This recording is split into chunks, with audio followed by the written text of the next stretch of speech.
Matter is now open for debate. If anybody wishes to say, Councillor Newmark. Thank you, Madam Mayor. I'd like to thank the officers and particularly the corporate director for the immense amount of work that goes into producing this document. I would certainly encourage local residents to read both of the detailed reports, or at least the shortened version, and learn about how our council tax is spent. And I know that tonight's not the moment to go into specifics around that expenditure.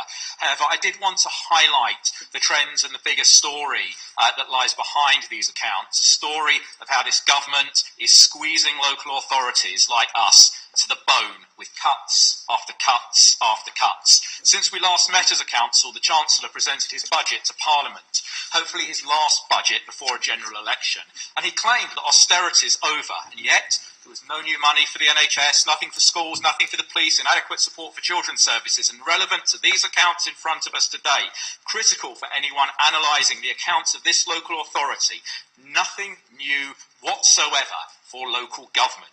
So I wonder if Councillor Graham agrees with the Chancellor in light of these accounts that austerity is over, and will he ask him to ensure proper provision for local authorities like our own, so that the very real squeeze on resource that's reflected in the accounts before us today can be eased and the cuts to public services can be reversed? And does he agree with his own Conservative leader of the local government authority group, who responded to the Chancellor's budget announcements on local government, or lack of them, by expressing concern about the lack of sustainable long-term funding for local government within them? And he pressed the Chancellor to commit to putting local government on a firm, long-term financial footing, because isn't it the case that the story behind these accounts is one of cuts, one of squeezes, and one of an unsustainable future for local authorities like our own?